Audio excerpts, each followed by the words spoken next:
Kathleen Martin. I'm delighted to be the chair of Vascular Discovery this year, 2024. We've been having an exciting conference, and I'm so happy to be here today with one of our hot topics in cardiovascular disease plenary speakers, Dr. Takanori Takebe.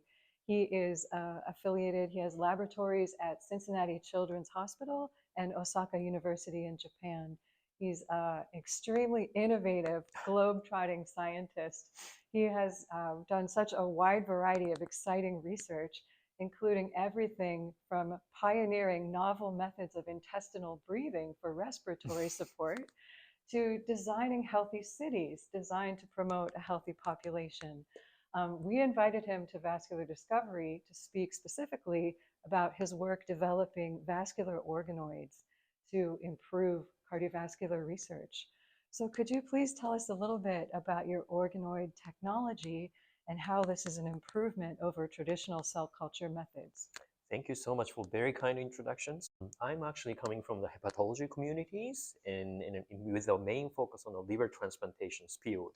And in the past, we have, for example, like 2D monolayer based culture system of like liver cells or vascular cells.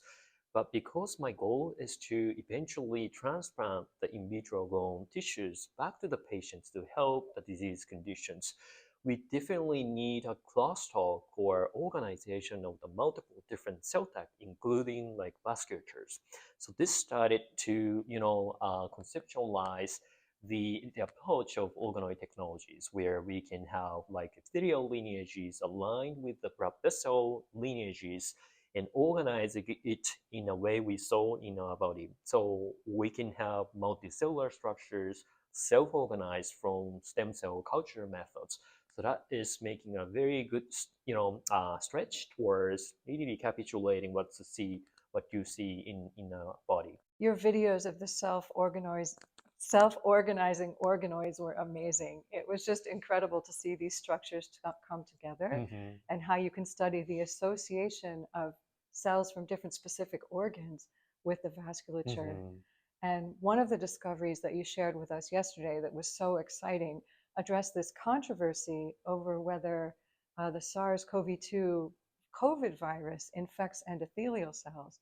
And your organoid work was really very interesting and shed some new light on this field. Can you summarize that finding for us? Yeah, thank you so much. In a quest of, making better vascular structures in culture in an organoid model system, we experienced the pandemic several years ago, and then we started to think about maybe we can utilize this vascular organoid model system for this pandemic or infectious disease conditions.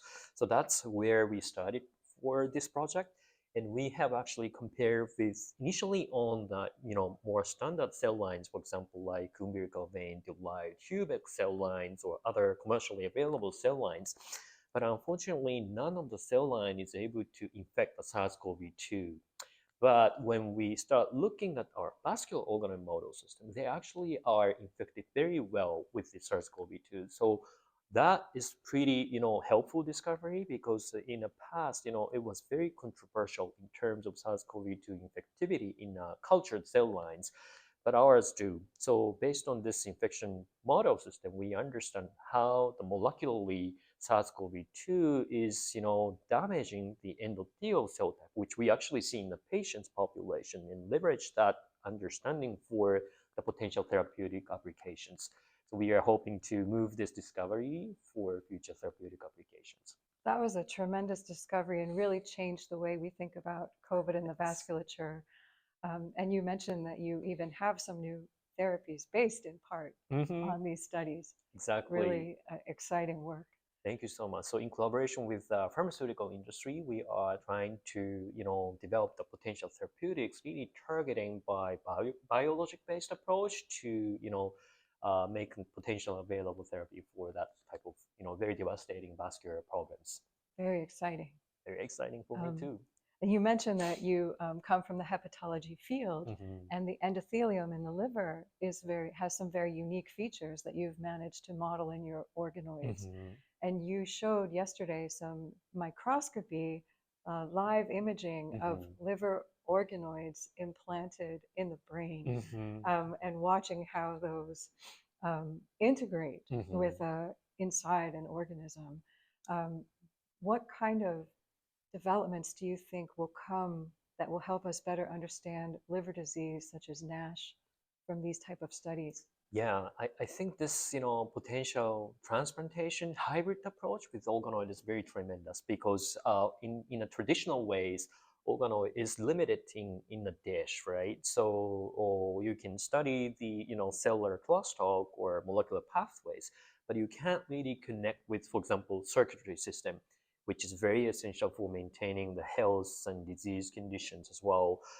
So we kind of try to sort of, address these challenges by implanting in animals, leveraging existing circulatory system, endocrine system, nutritional system, where we could maybe push the organoids to be, for example, mature over time.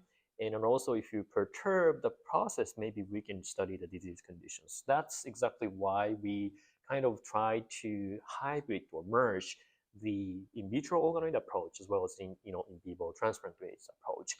So the reason for transplanting on the brain of the mouse is a visibility or Hmm. optical access. Right. So we can repeatedly image the process of making the liver tissues or developing the disease conditions. So with that, we are currently trying to study why liver-specific blood vessels is affected by, for example, infectious disease or drug-induced conditions, or how we can model more complex disease like NASH. So I think we are in a way to, potentially study the very complex human biologies in vivo condition with human organoid technologies. Well, thank you so much for being here and sharing your really innovative work with us. I can't wait to see your future discoveries and how this will help us better understand organ-specific vasculature. I hope you've enjoyed Vascular Discovery. We've certainly enjoyed having you here. Thank you so Thank much. you, Dr. Takebe. Really appreciate it.